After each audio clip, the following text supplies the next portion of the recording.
ابھی موجودہ حالات فلسطین وغیرہ کے جو چل رہے ہیں، آپ دیکھیے ہمارے یہاں کے اخبارات حماس کا کردار ایسا لکھتے ہیں جیسے واقعی اسلامی ہیروز ہیں، لیکن جب حقائق آپ دیکھیں گے جانیں گے تو پتہ چلے گا کہ نیتن یاہو یعنی اسرائیل کے صدر اور ان کی ملی بھگت ہے، نورا کشتی ہے، دکھاوا ہے، لوگوں کو دھوکہ دینا ہے۔ ترکی اور ایران کو امریکہ کے خلاف اور ایران فلسطینیوں کا حامی دکھایا جاتا ہے، جبکہ انہوں نے آج تک ایک گولی نہیں دی، ہمیشہ ساتھ دیا ہے شیعوں کی۔ ایران میں اسرائیل کے اندر جتنے یہودی ہیں، اسرائیل کے بعد یہودیوں کی سب سے بڑی آبادی ایران میں۔ ایسی اور بھی بہت ساری حقیقتیں ہیں۔ مسلمانوں کا کئی مقامات پر آج کی تاریخ میں یہ لوگ قتل عام جہاں کر رہے ہیں وہ خبر میں بھی نہیں آتا۔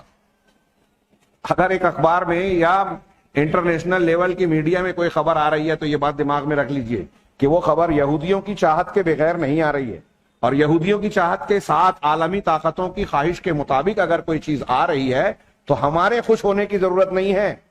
نیتن یاہو نے بتایا کہ یہ دیکھو ہمارے اسرائیلی 12 لوگ مر گئے تو ہمارے مسلمان جشن منا رہے ہیں، خوشی منا رہے ہیں۔ کتنی سطحی دماغ، کتنی غیر علمی، اور اب تک بار بار مارے ٹھوکے جاتے ہیں لیکن عقل نہیں آئی۔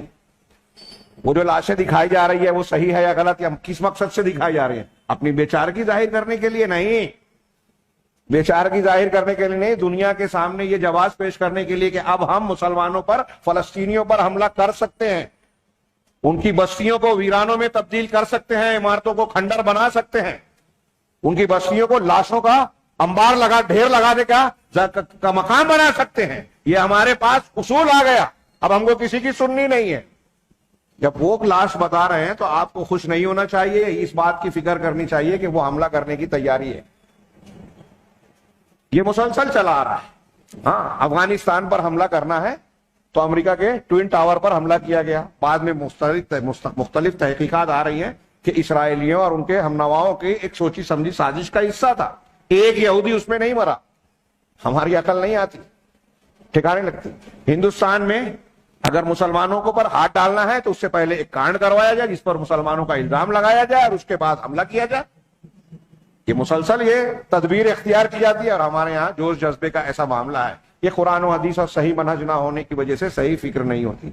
آپ دنیا میں کسی بات کو، واقعے کا صحیح تجزیہ اگر کرنا چاہتے ہیں، میں نے اس سے پہلے بھی کہا، مسلمان صحافیوں کو خاص طور سے آپ کی نظر اور آپ کی نگاہ صحیح گہرائی میں اس وقت جائے گی جب آپ منہج کی بنیاد پر تحقیق کریں گے۔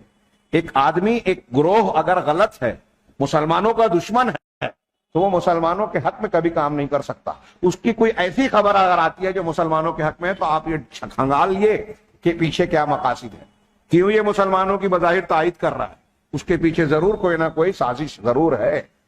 اور اس سمت میں سر فہرست تو مسلمانوں کی تاریخ میں سب سے نمایاں طور پر منافقت کا کردار نبھانے والا طبقہ روافض کا ہے، ایران کا ہے، جس نے کبھی مسلمانوں کا ساتھ پوری تاریخ میں نہیں دیا، مسلمانوں کے فائدے کا کام نہیں کیا، تو آج کیسے کریں گے؟ لیکن ہمارے ہاں تحریکی منہج اور بصیرت کے اتنے اندھے ہیں کہ انہیں اچھے برے اپنے پرائے کا بھی احساس نہیں ہوتا، شعور نہیں ہوتا، اور جب آپ جائیں گے تو دنیا کے فلسفے بگھانیں گے۔ یہ منہجیت کے فقدان کا نتیجہ ہے، چھوٹی موٹی بات نہیں ہے۔